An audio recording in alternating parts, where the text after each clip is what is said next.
tant que citoyens, en tant qu'humains, nous sommes constamment menacés par des emballements émotionnels qui nous empêchent de réfléchir. Nous sommes constamment menacés par les biais cognitifs que les neurosciences ont bien étudiés depuis quelques années. Donc c'est très important d'apprendre aux enfants le plus tôt possible à prendre du recul, à réfléchir, à mettre en place, à faire fonctionner leur système d'eux, comme dit Daniel Kahneman. Voilà. Et les débats philosophiques peuvent énormément y aider les enfants en leur permettant justement de placer leur réflexion dans un cadre plus large. Il n'y a pas seulement les enfants et l'enseignant, il y a les enfants, l'animateur de l'activité philo, et puis il y a les grands penseurs de la philosophie qui peuvent apporter ou non un éclairage, mais en tout cas on sait qu'ils existent. Et vous voyez, c'est une façon de décentrer aussi le débat que les enfants ont entre eux en permettant à l'animateur de faire référence à une grande pensée qui a systématisé certains points de vue. Alors, il y a la méthode, et puis il y a celui qui est la pratique. Ce n'est pas la méthode qui fait l'efficacité auprès des enfants, c'est la capacité de l'animateur d'être à l'écoute des enfants, de rebondir sur ce qu'ils disent, et c'est le praticien qui fait l'efficacité de la pratique. Ce n'est pas la méthode sur laquelle on s'appuie d'abord. D'ailleurs, beaucoup de gens qui ont une méthode disent que finalement, ce qui est important, c'est les moments où ils commencent à s'en éloigner, prendre de la liberté. Vous savez, c'est ce que déjà disait Winnicott par rapport à la psychanalyse, et qu'il avait beaucoup transpiré pour l'apprendre comme on apprend le piano, mais que maintenant, il s'éloignait beaucoup de ce qu'il avait appris et qu'il se permettait d'improviser. Donc ne nous focalisons pas sur la méthode, et d'ailleurs c'est un grand problème de la formation, c'est que les formateurs savent bien que la méthode n'est qu'un moyen, mais le risque quand on transmet la méthode, c'est de laisser penser à certaines personnes que c'est la méthode qui est importante, et pas la personne. Beaucoup d'enfants ont d'abord besoin qu'on les écoute. Vous savez, je pense que si des enfants ont de la peine à apprendre à lire, c'est que souvent ils ont d'abord l'impression qu'il n'y a personne pour écouter ce qu'ils pensent. Pourquoi s'intéresserait-il à travers la lecture à ce que d'autres pensent? Si personne ne les écoute, pourquoi se mettrait-il à l'écoute d'autres par lecture interposée? Difficulté d'écriture, même chose. Pourquoi apprendre à écrire pour communiquer sa pensée à des gens éloignés alors que les gens proches ne m'écoutent pas? Donc les enfants ont d'abord besoin qu'on les écoute. Vous savez, il y a beaucoup de familles, on n'écoute plus les enfants parce qu'on les met devant les écrans, bon, voilà, et puis les parents eux-mêmes sont occupés à des tas de choses parce que les écrans ont démultiplié les occasions pour les parents de s'intéresser à des tas de choses passionnantes. Bon, peut-être bêtes parfois, mais aussi parfois passionnantes, ne portant pas de jugement de valeur, mais du coup, il n'y a personne pour écouter les enfants.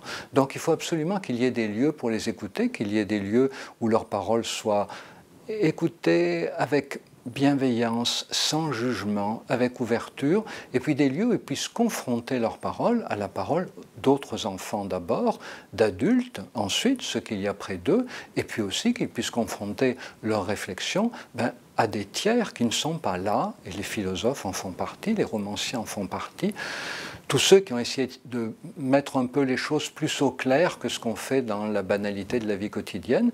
Et vous voyez, c'est cette capacité de l'animateur à faire référence à un ailleurs qui me paraît vraiment important, être capable à la fois d'écouter l'enfant et de faire référence à un ailleurs, être capable de lui montrer que ce qu'il pense à son niveau, ça a déjà été réfléchi et pensé peut-être d'une manière qui peut aider l'enfant à aller un peu plus loin et à accepter aussi le mode de pensée de ses camarades, qui peut lui paraître un peu étrange au début, mais qui lui aussi a pu être relié par d'autres penseurs. Alors ils se sentent valorisés de deux façons. Ils se sentent valorisés par le fait d'être écoutés, donc ce qu'ils ont à dire est important, puisqu'il y a les autres enfants qui écoutent et l'adulte qui écoute. Les pères, la présence des pères est très importante, ne la sous-estimons pas, mais l'enfant est d'autant plus valorisé si l'enseignant lui dit tu vois, ce que tu es en train de dire, il y a quelqu'un, 3 siècles avant Jésus-Christ, au XVIIIe siècle, qui était un petit peu sur cette ligne-là, et il a dit telle chose, qu'est-ce que tu en penses, toi?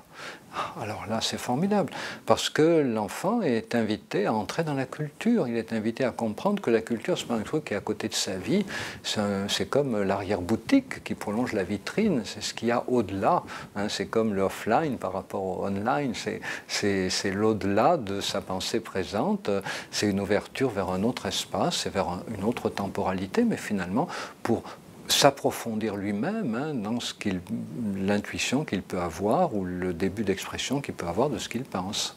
Difficulté de toute éducation avec des enfants, quand on n'est pas le parent soi-même, c'est qu'on peut communiquer à un enfant des choses qui peuvent provoquer chez l'enfant ce qu'on appelle un conflit de loyauté. C'est-à-dire l'enfant perçoit spontanément son enseignant comme un prolongement du parent, une espèce de clone du parent. Le parent a délégué une partie de son pouvoir éducatif à l'enseignant. Lorsque l'enfant entend à l'école des choses qui ne sont pas en accord avec ce qu'il entend dans la famille, il peut avoir l'impression qu'il est obligé de choisir. C'est pour ça que l'intérêt de ces ateliers philo et d'autres activités qu'on peut mettre en place, c'est justement de montrer à l'enfant qu'il y a une multiplicité des points de vue. C'est-à-dire que l'enseignant peut développer un point de vue, l'enfant peut trouver que ce point de vue est intéressant, mais dans la famille, il peut y avoir un autre point de vue, mais l'important, c'est qu'il n'y ait pas toujours qu'un seul point de vue, qu'il y ait plusieurs points de vue.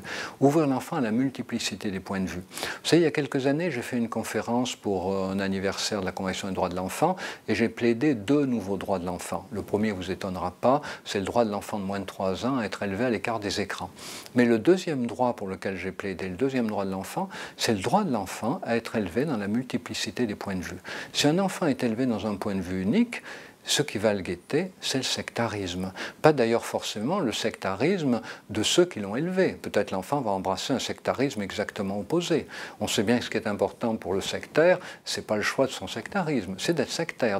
C'est pour ça que c'est très difficile de déradicaliser quelqu'un qui s'est radicalisé. C'est plus facile de retourner quelqu'un qui a été radicalisé d'un point de vue extrême dans un autre point de vue extrême opposé. Ça, c'est plus facile parce que ce qui est important pour le sectaire, c'est le point de vue unique. Et donc, c'est très important que l'enseignant ait toujours à l'esprit de dire « mais c'est un point de vue possible » et d'où l'intérêt de la philosophie, parce qu'il y a tellement de points de vue en philosophie qu'on trouve toujours un philosophe qui a argumenté un point de vue opposé à un autre philosophe. Voltaire et Rousseau, c'est formidable, mais il y a beaucoup d'autres philosophes qu'on peut aller chercher dans des époques différentes de l'histoire de la philosophie, dont on peut poser des points de vue. Le gros problème de l'enseignant, c'est que s'il n'a pas développé la multiplicité des points de vue à l'intérieur de lui, il ne pourra pas développer la multiplicité des points de vue dans l'esprit de ses élèves. Et c'est ça la difficulté principale, à mon avis, de cette activité, c'est qu'elle ne peut être mise en place que par des enseignants qui ont déjà fait un cheminement important dans la reconnaissance de la multiplicité des points de vue, pas seulement dans la culture, mais à l'intérieur d'eux-mêmes. Parce que tous ces points de vue qui sont développés dans les approches philosophiques, ils nous concernent tous. Il n'est pas possible de se réclamer d'un seul de ces points de vue. Ça serait rentrer dans le sectarisme. Et donc c'est ça qu'il faut développer chez l'enfant, c'est cette multiplicité. Tous les points de vue formulés par des humains sont humains. Aucun point de vue formulé par un humain, aussi extrémiste, aussi dangereux, aussi inhumain soit-il, à partir du moment où il est formulé par un humain, il est humain. Vous ne pouvez pas dire qu'un point de vue inhumain est formulé par un humain dénaturé en animal. Les animaux n'ont jamais été inhumains. C'est les humains qui sont inhumains. Donc certains systèmes philosophiques ont poussé très loin ce paradoxe et ont argumenté des postures qu'on n'a pas envie d'adopter, que nos valeurs peuvent condamner. L'important, c'est de bien comprendre que reconnaître qu'un point de vue est possible ne veut pas dire qu'il est souhaitable, et ça ne veut pas dire encore moins qu'on l'adopte. C'est-à-dire que ce qu'il faut, c'est que l'enseignant montre que tous les points de vue possibles ont été argumentés à un moment ou à un autre, mais que l'animateur rappelle toujours qu'en fonction des valeurs qui sont les nôtres dans une société démocratique, qui a quand même été la société des Lumières, n'oublions pas, nous avons été quand même la France, le pays des Lumières, voilà, eh bien, il y a certains points de vue possibles qu'on peut argumenter, mais contre lesquels il faut absolument s'insurger au nom des valeurs qui sont celles de notre démocratie. Le fait de pouvoir argumenter un point de vue ne veut pas dire que ce point de vue soit forcément acceptable si on se réfère à d'autres valeurs que celles qu'il argumente. Mais ça, c'est très important de le comprendre, c'est qu'on ne peut jamais démonter un système de l'intérieur. Ça, c'est ce que croient certains naïfs, mais si vous voulez démonter un système de l'intérieur, vous êtes obligé d'accepter les valeurs qu'il fonde. Et à ce moment-là, vous êtes perdu. Par contre, on peut opposer d'autres valeurs à des systèmes que l'on refuse, ce qui ne veut pas dire qu'on n'accepte pas d'argumenter, mais on n'argumente pas de l'intérieur, on argumente de l'extérieur, du point de vue de nos valeurs. C'est pour ça que ces ateliers, vous avez évoqué au début l'importance de la formation citoyenne, et bien oui, formation citoyenne, ça veut dire rappeler à tout moment, par rapport à tous les systèmes présentés, quelles sont nos valeurs, en quoi nos valeurs rendent acceptables certains de ces systèmes, en quoi nos valeurs ne rendent pas acceptables certains de ces systèmes. Le milieu de l'éducation nationale reste toujours traditionnellement partagé entre ceux qui ont une vision pratiquement exclusivement pédagogique de leur rôle et ceux qui ont une vision à la fois éducative et pédagogique. Et ce clivage, cette opposition traverse toute l'histoire de l'éducation nationale et si le clan des pédagogues purs est moins majoritaire aujourd'hui, il en reste encore beaucoup qui ne voient pas d'un très bon œil le fait que l'école s'occupe d'éducation. Ça devrait rester le domaine privilégié des parents. Donc je crois que la difficulté de généraliser les ateliers philo ou d'autres activités à l'ensemble des enseignants vient de là. Ceci dit, n'oublions pas non plus quand même que les ateliers philo bénéficient d'un agrément de l'éducation nationale, ce qui permet à tous les enseignants qui veulent le pratiquer d'être couverts par le ministère, même s'ils ne rencontrent pas forcément la sympathie de leur inspecteur d'académie. L'agrément national permet à des enseignants de pratiquer cette activité parce qu'elle est légitimée par le sommet de la hiérarchie, même si des strates intermédiaires ne le voient pas d'un aussi bon œil. Donc c'est quand même très très important qu'il y ait un agrément d'éducation nationale. Mais de toute façon, vous savez, il ne faut pas rêver. Une activité qui demande tellement de compétences personnelles n'est pas une activité qui va être développée par tous les enseignants, et tant mieux. Il ne faut surtout pas qu'elle soit rendue obligatoire. Ça serait une manière d'inviter ceux qui sont incapables de la faire à la faire quand même. Et il la ferait évidemment d'une manière complètement négative. Voilà. En revanche, ce qui me paraît important aussi, c'est qu'on parle toujours de ces ateliers par rapport aux bénéfices qu'en ont les enfants. C'est vrai qu'ils sont considérables, mais si je me rapporte à l'activité Jeu des trois figures que j'ai mise en place, eh bien, beaucoup d'enseignants découvrent à l'occasion de ces activités une manière différente de gérer leur classe. Et ils découvrent notamment le fait qu'ils peuvent fonctionner de manière plus horizontale, plus collaborative, que l'autonomie qu'ils laissent à leurs élèves ne menace pas leur autorité. Parce que vous savez, le grand problème de l'enseignant, c'est la crainte de perdre la main, de perdre le contrôle de sa classe. Et beaucoup de propositions aujourd'hui qui sont faites pour que les enseignants développent plus des stratégies genre Montessori. Tout ça se heurte à une grande réserve, enfin une grande réticence de beaucoup d'enseignants qui disent mais je ne vais plus pouvoir me faire obéir. Et donc c'est très important d'organiser des activités ponctuelles pendant lesquelles les enseignants et les enfants sont invités à fonctionner autrement. Comme c'est très ponctuel, l'enseignant ne se sent pas menacé, ça dure 1 heure par semaine, voilà. L'enseignant conçoit que ça va être un peu expérimental, et puis l'enseignant découvre que finalement les élèves sont capables de s'autogérer beaucoup mieux que ce qu'ils l'auraient cru, qu'ils gagnent beaucoup en plaisir à développer ces activités, et donc ces petites fenêtres comme les ateliers philo, le jeu des trois figures, ça permet à des enseignants d'apprendre à fonctionner autrement et petit à petit à penser l'organisation de leur classe sur un mode plus horizontal que vertical. On ne va pas d'un seul coup faire en sorte qu'une majorité d'enseignants fonctionne de manière plus horizontale que verticale dans l'ensemble des activités avec leur classe. Mais comme ça, sur une petite fenêtre, ça les familiarise avec cette possibilité et les retours d'ailleurs de beaucoup d'enseignants nous surprennent par le fait qu'ils disent d'abord ce qu'ils y ont gagné avant de mettre en avant ce que les enfants y ont gagné. Je pense que c'est formidable qu'il y ait une fondation pour soutenir le développement des ateliers philo. Je pense que ça serait bien que ça soit quand même une activité développée plus chez les enseignants que chez des bénévoles extérieurs aux classes. Parce que les enseignants peuvent beaucoup y gagner et s'ils ont l'impression que des bénévoles font ce travail, beaucoup risquent d'être dissuadés de s'y engager. Or, ce sont les interlocuteurs habituels des élèves. Tout ce que les élèves disent pendant ces rencontres avec eux, ils peuvent en tenir compte dans l'organisation de leur classe par ailleurs. Donc si l'enseignant le fait, je pense que c'est un enrichissement considérable pour tout le monde, pour l'enseignant, pour les élèves, pour la vie de classe. Si un bénévole qui vient de façon extérieure pendant 1 heure, 2 heures peut le faire, c'est mieux que rien. Mais à mon avis, l'important c'est vraiment de développer chez les enseignants le désir et la compétence de mener cette activité. On est très marqué en Occident par l'héritage gréco-latin, voilà, qui est très riche en philosophie. On est marqué par le siècle des Lumières. On est marqué par une philosophie très particulière qui a abouti au kantisme, à l'hégélisme. Et la philosophie de l'Occident, elle s'impose aujourd'hui de plus en plus comme la philosophie de l'Occident. Donc, comment est-ce qu'on peut éveiller les enfants à la multiplicité des points de vue dans d'autres pays? Bien sûr qu'on le peut, mais est-ce que c'est avec les mêmes moyens? Je ne sais vraiment pas. Je sais qu'il y a des philosophes au Japon, mais d'après ce que j'ai lu, parce que j'ai fait un voyage au Japon, donc je me suis informé, leur mode de pensée est très différent du nôtre, très différent. Mais dans la mesure où tout être humain est habité par rapport aux problèmes complexes par des points de vue différents, je pense que ça, oui, c'est possible partout de faire prendre conscience aux enfants précocement que face aux problèmes complexes, on a toujours plusieurs points de vue et que c'est parce qu'on reconnaît qu'on a déjà plusieurs points de vue à l'intérieur de soi qu'on peut comprendre que des personnes différentes peuvent privilégier d'autres points de vue que nous. Mais est-ce que ça va passer plus par des comparaisons de traditions religieuses, des comparaisons de systèmes philosophiques?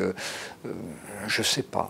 Mais en tout cas, chaque pays a probablement à inventer ses propres moyens pour développer chez les enfants un esprit à l'opposé du sectarisme et permettre aux enfants, le plus jeune possible, de prendre leurs décisions de manière logique et rationnelle, de ne pas se laisser entraîner par des a priori émotionnels ni par des habitudes de conduite quotidienne.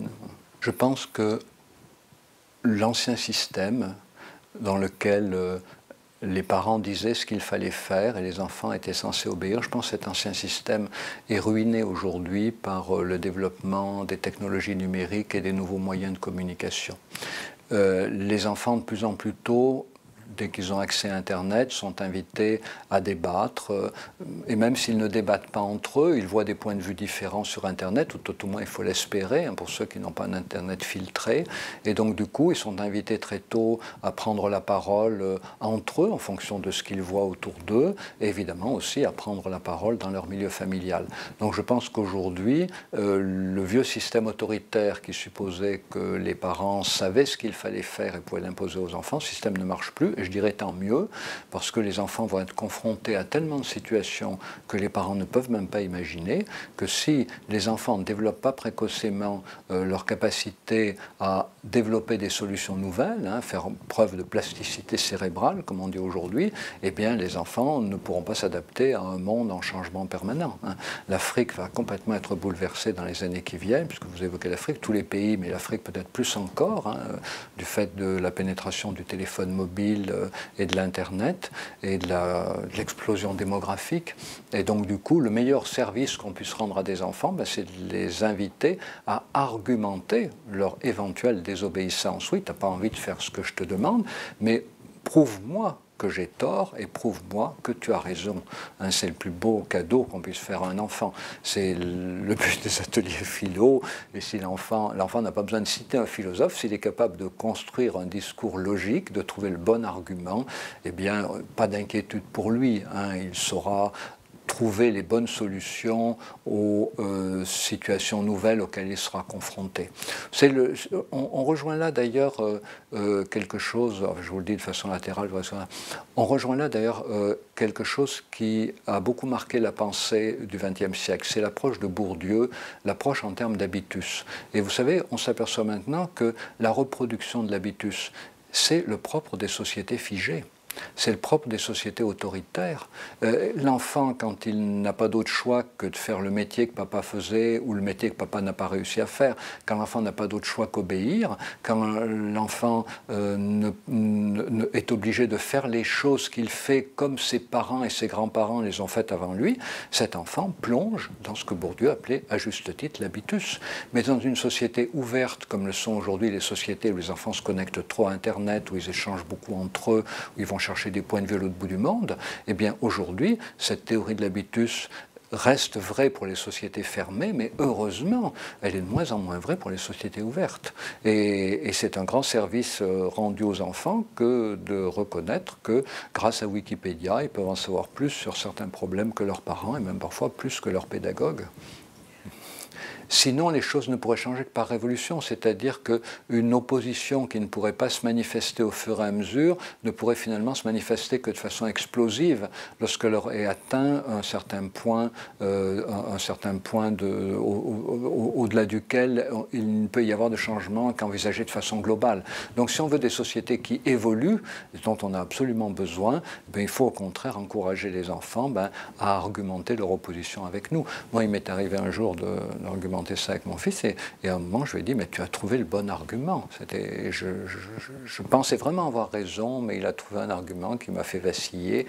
Et c'est un grand moment pour moi parce qu'il n'était pas vieux, il avait 8-9 ans, et j'ai compris à quel point je pouvais être rigide sur certains points à mon insu, et à quel point il pouvait être lucide sur ma rigidité, et à quel point il pouvait en plus être lucide sur les moyens qu'il avait de me faire changer d'avis en me trouvant justement l'argument auquel je pouvais être sensible. L'évolution technologique amène de grands changements, mais tous ces changements ne sont pas positifs. C'est vrai qu'avec l'évolution technologique, on a Wikipédia, mais avec l'évolution technologique, on a aussi les fake news.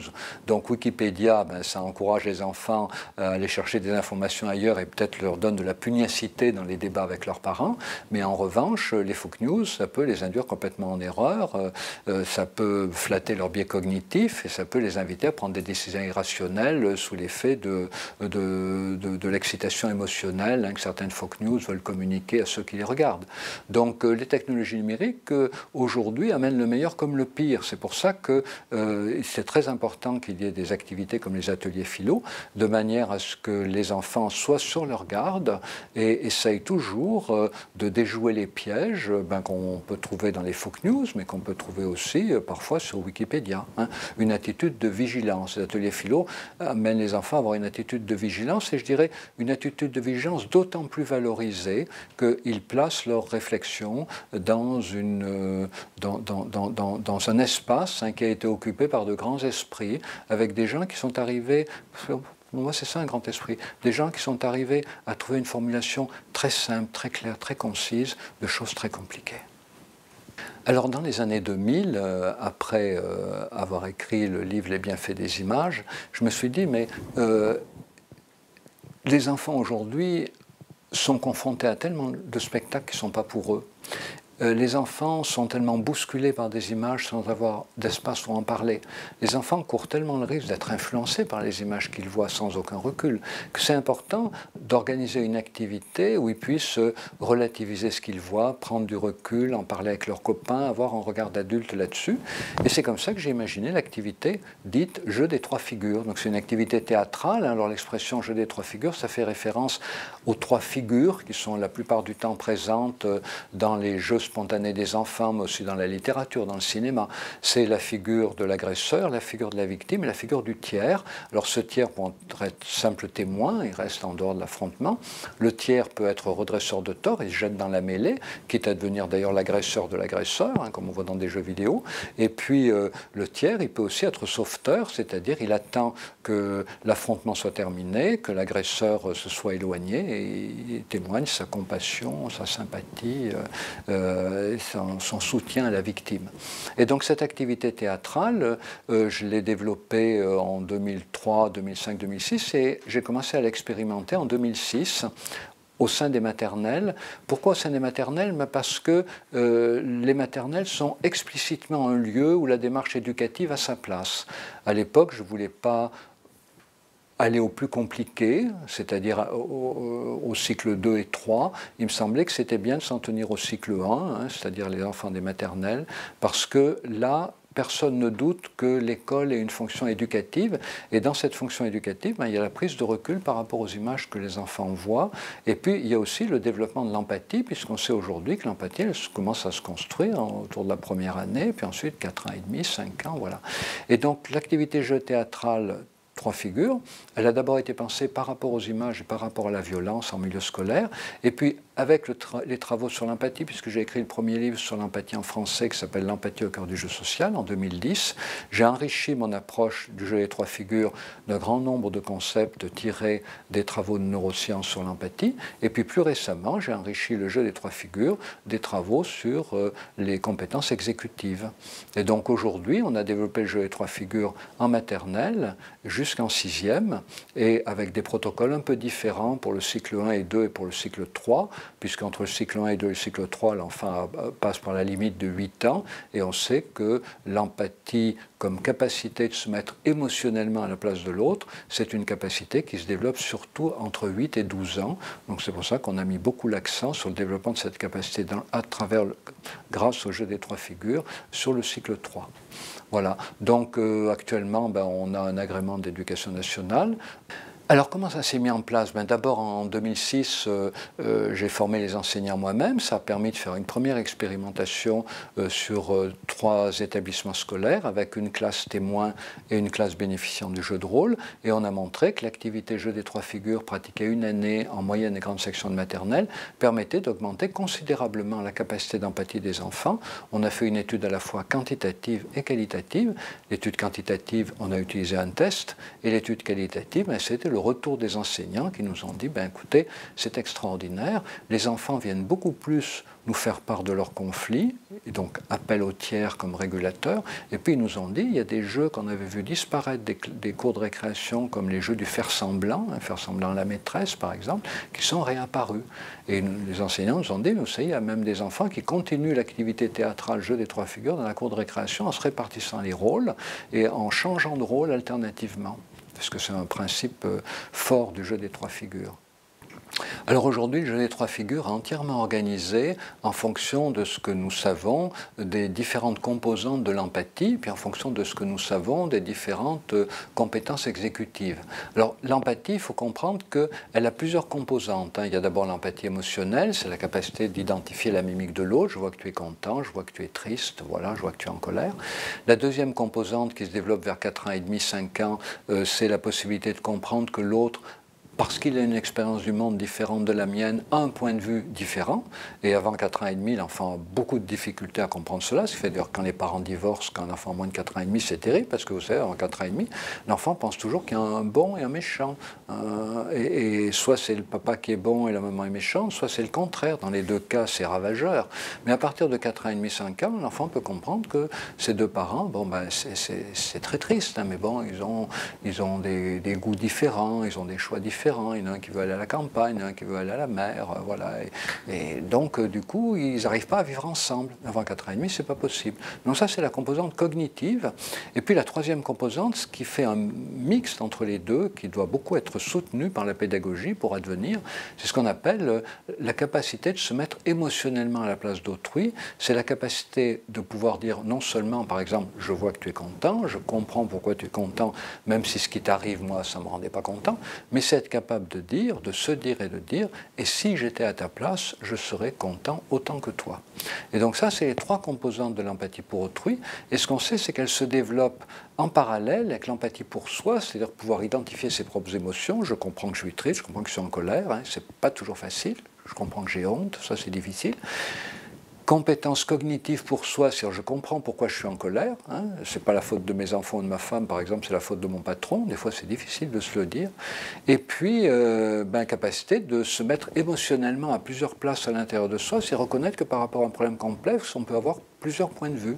On en choisit un, mais on comprend qu'on puisse en avoir d'autres. C'est ce qui permet de comprendre qu'il peut y avoir d'autres points de vue que soi autour de soi. Donc ça, c'est les composantes de l'empathie de base. Et puis après, il y a l'empathie réciproque qui permet d'accepter que l'autre se mette à ma place. Alors comment le jeu des trois figures va agencer tout ça, va exploiter tout ça? D'abord, l'empathie émotionnelle. Les enfants sont invités d'abord dans une petite activité qu'on peut appeler d'échauffement, à identifier des émotions. C'est-à-dire soit on utilise des pictogrammes, soit on leur demande à tour de rôle de mimer une émotion, puis les autres doivent la reconnaître. Donc empathie émotionnelle. C'est très important parce qu'on s'aperçoit qu'il y a beaucoup d'enfants qui ont passé des heures devant la télé étant petits, ils ont été privés d'interaction avec un humain et ils ont de la difficulté à porter une appréciation juste sur les mimiques. Donc c'est vraiment un moment important du jeu des trois figures. Le deuxième moment, ben, ça va être de construire une petite histoire ensemble à partir d'images que les enfants ont vues. Donc ça leur permet d'évoquer des images qu'ils ont vues à la télé, au cinéma, dans des panneaux publicitaires, images fixes, images animées. Et donc les enfants proposent des images. S'il y en a plusieurs qui ont vu la même image, ben, l'enseignant la sélectionne. Et à ce moment-là, l'enseignant va décontextualiser l'image, c'est-à-dire enlever le sujet, enlever le complément d'objet et garder l'action. Par exemple, si c'est un terroriste attaque les clients d'un supermarché, ça va devenir, par exemple, ça serait quelqu'un qui rentrerait en lutte avec d'autres personnes. Donc garder une sorte de situation qui résume d'une certaine façon l'image proposée par les enfants, mais qui la dédramatise, qui la décontextualise, qui la détoxique. Pour moi, c'est une activité de détoxication. Et c'est comme ça qu'après, les enfants vont construire une histoire ensemble, avec chaque fois une action, une intention et une parole.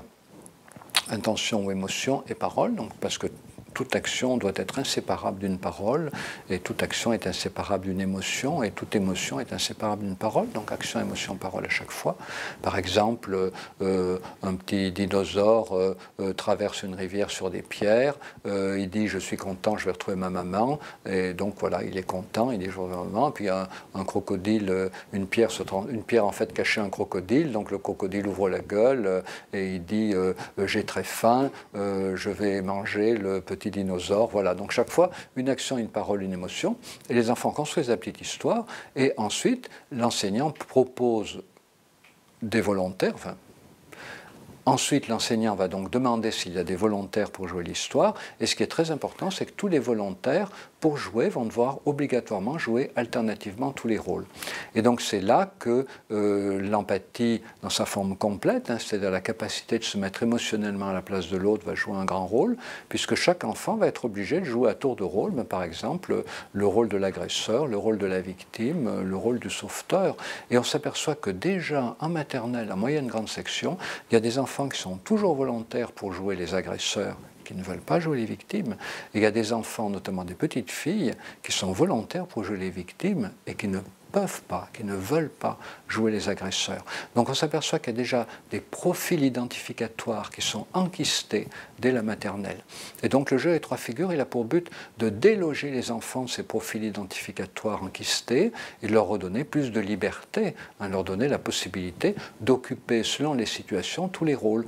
Alors, quels sont les bénéfices qu'on peut observer de l'activité jeu des trois figures? On a fait une étude expérimentale en 2006-2007 sur les maternelles, une étude quantitative avec 3 établissements scolaires, dans chaque établissement une classe témoin, une classe jeu des trois figures, et on s'est aperçu avec des tests que les enfants qui avaient bénéficié du jeu des trois figures avaient une meilleure qualité d'empathie en fin d'année, mais on a eu aussi un retour qualitatif des enseignants sur le fait que les enfants venaient se plaindre plus souvent à eux quand ils étaient en situation de conflit, ils cherchaient l'arbitrage d'un adulte. Et depuis, on s'est aperçu que avec les petits, l'un des bénéfices majeurs, c'est que les enfants en situation de victime n'acceptent plus de se laisser victimiser sans protester. Ils protestent contre leur agresseur et ils viennent protester auprès d'un tiers. Et ça, c'est fondamental parce que, vous savez, il ne faut pas attendre des agresseurs qui changent d'avis. Un agresseur, il a un bénéfice psychique à être agresseur, sinon il ne le serait pas. Et donc, d'ailleurs, parfois, c'est en lien avec le fait qu'il soit agressé dans sa propre famille. Mais bon, en tout cas, s'il est agresseur dans le cadre scolaire, il a un bénéfice d'une manière ou d'une autre, sinon il ne le serait pas. Et donc, du coup, l'important, c'est que les victimes, elles, n'acceptent pas de se laisser agresser sans protester. Et je pense que si aucune victime dans la société d'aujourd'hui n'acceptait de se laisser agresser sans protester, eh bien, les agresseurs auraient du souci à se faire et ils seraient obligés de réaménager leur économie mentale pour envisager leur vie autrement que fondée sur des agressions de victimes qui ne se plaindraient pas. Voilà. Et donc ça, c'est le premier bénéfice. Mais on s'est aperçu aussi qu'il y avait un bénéfice important du côté de la plasticité des enfants, de leur capacité de pouvoir imaginer des situations nouvelles, et notamment de pouvoir imaginer comment des situations qui se passent mal sur les écrans, dans les fictions, dans les actualités télévisées, leur capacité d'imaginer que cela pourrait se passer bien. Les enfants ont besoin, beaucoup plus encore que les adultes, d'imaginer que le monde n'est pas aussi affreux que ce que nous le voyons aux actualités télévisées ou dans les films de fiction. Et la capacité qu'ils ont de l'imaginer autrement que ce qu'il leur est présenté dans les actualités ou les fictions, c'est la preuve qu'ils auront la capacité demain d'inventer des solutions qui feront évoluer les situations autrement que ce qu'elles évoluent aujourd'hui. C'est parce qu'ils peuvent aujourd'hui imaginer des dénouements différents qu'ils pourront demain mettre en place concrètement des dénouements différents. Et on a fait récemment une seconde expérimentation auprès des élémentaires dans la région d'Aix, en s'appuyant sur l'université d'Aix, et on a montré également, de la même manière, que l'activité Jeu des trois figures augmentait considérablement toutes les formes de l'empathie, l'empathie émotionnelle, l'empathie cognitive et la capacité de se mettre émotionnellement à la place de l'autre.